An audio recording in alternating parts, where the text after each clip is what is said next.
Let me introduce my keynote speaker for the evening, Mr. Shivinder Singh.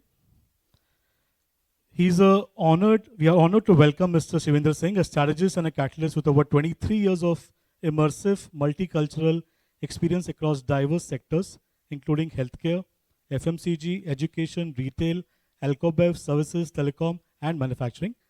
He's a seasoned finance leader, has spearheaded business transformation strategies, leveraging his deep functional expertise and ability to engage multiple stakeholders.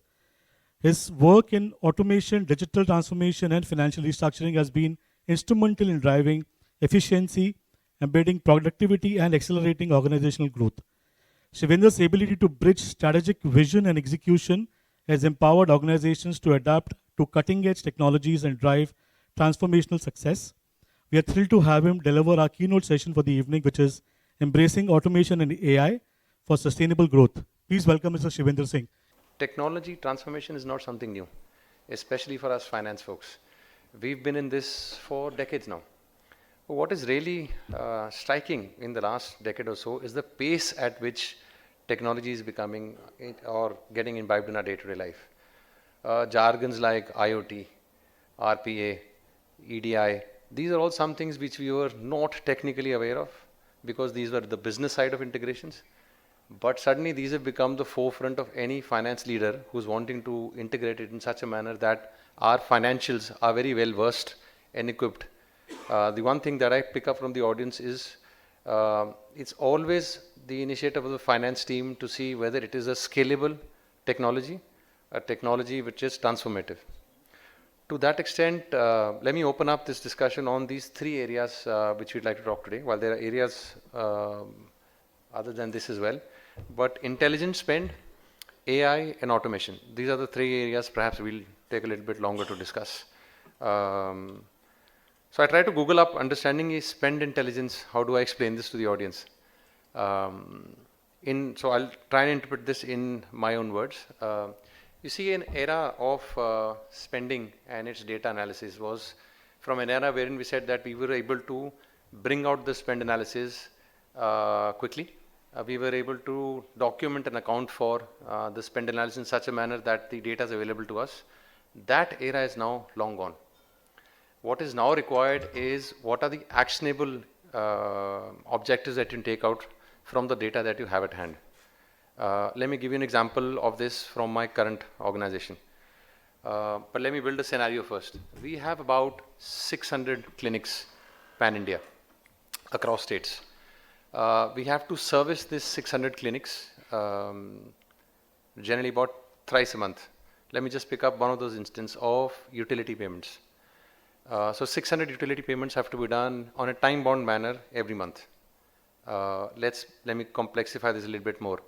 Different billing cycles across different locations, different billers, different methodology of collecting those invoices. From a finance, this is a nightmare. And on top of that, we add about 120 clinics every year to this scenario.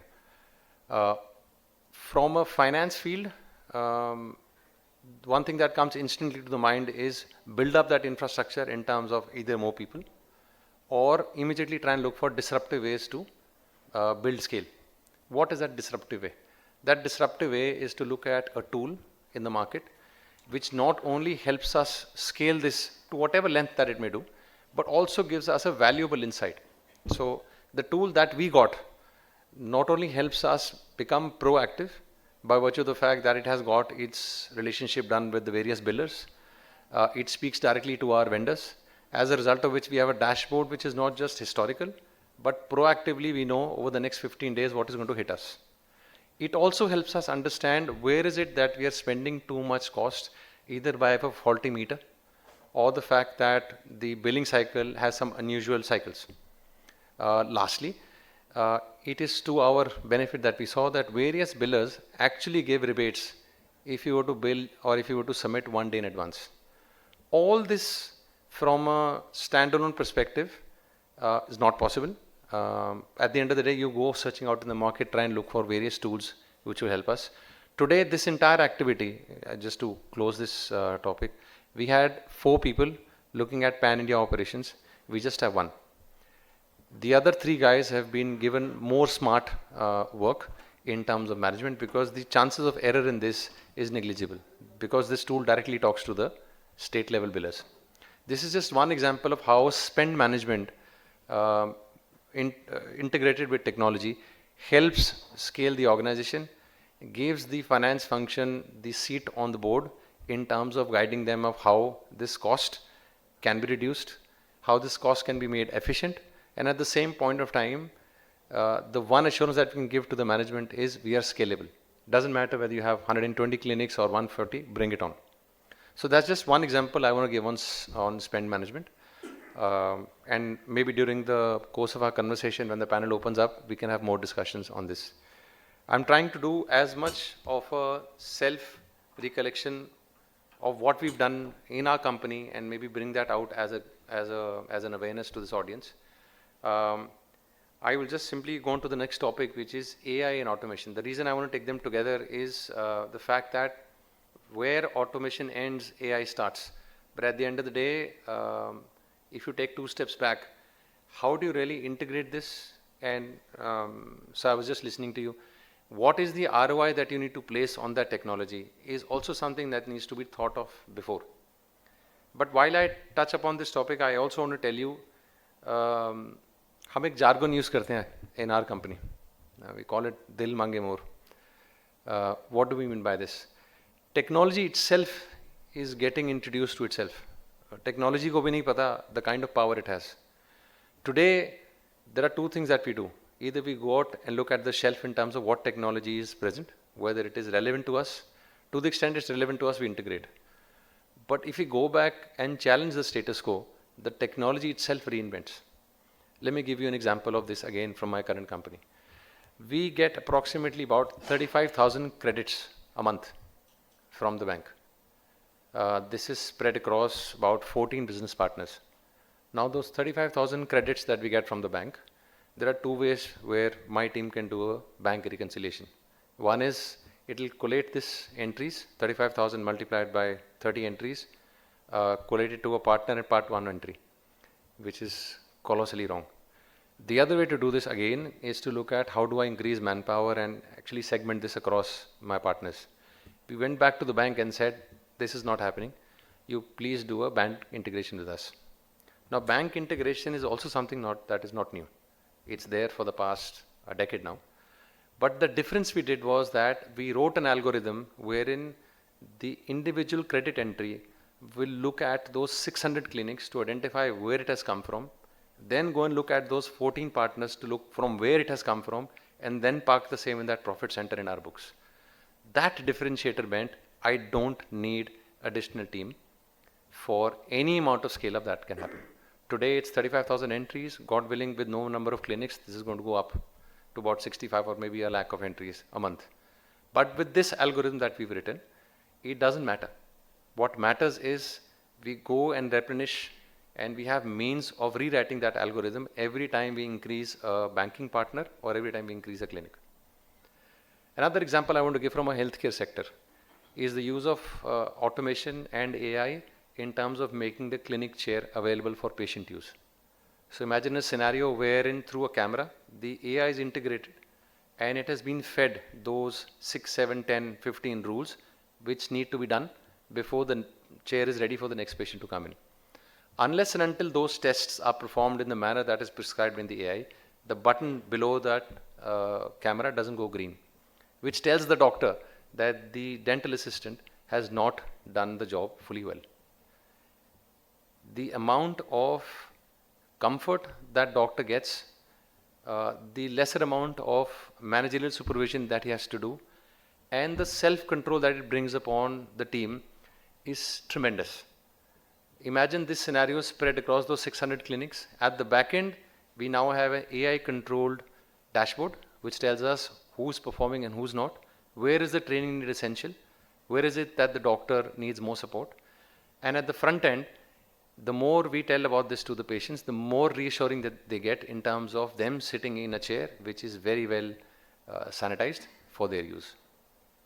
So while I have more examples, the point that I'm trying to make is that the adoption to technology is a necessity. All of us, I don't think with this poll, we don't need to disagree, or it's not a new realization. What is important in this aspect is not just to settle for the first technology that comes to our hand.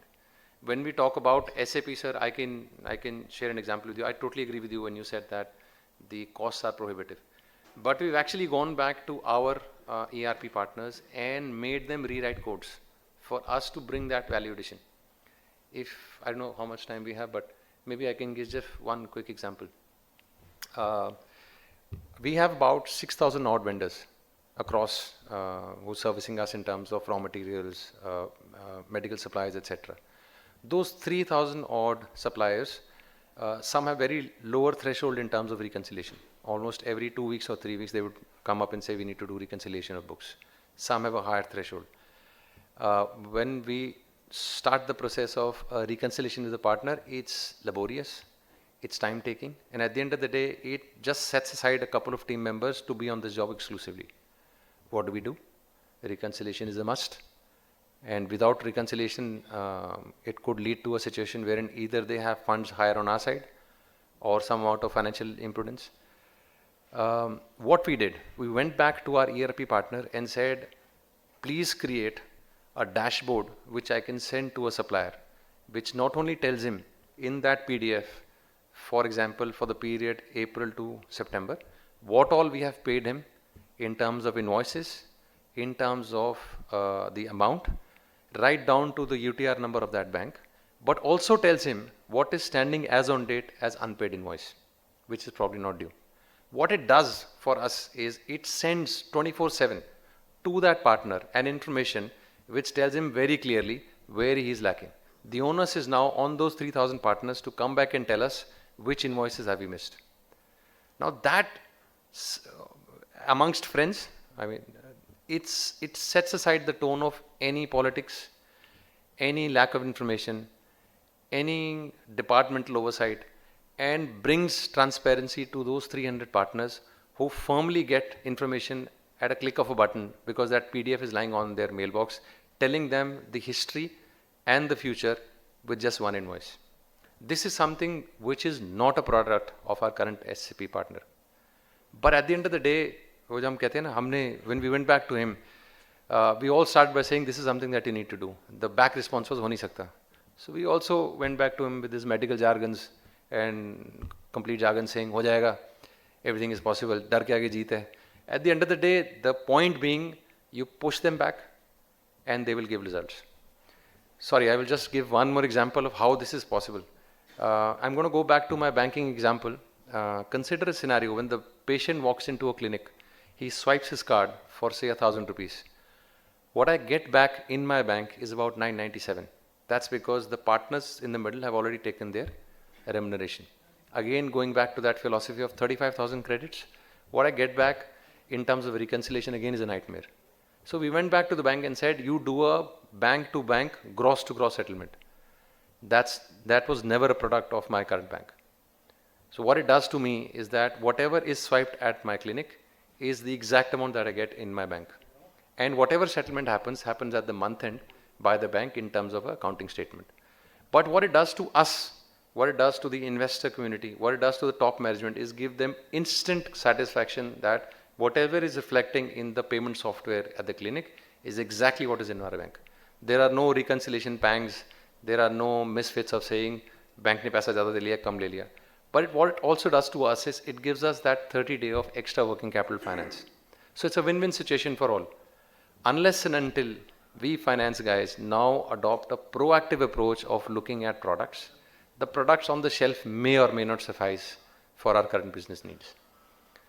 Well, this is all that I had to share, but I look forward to the discussion that I'm sure the panel will light up more discussion points with you. Thank you for having me here, and I look forward to the rest of the evening.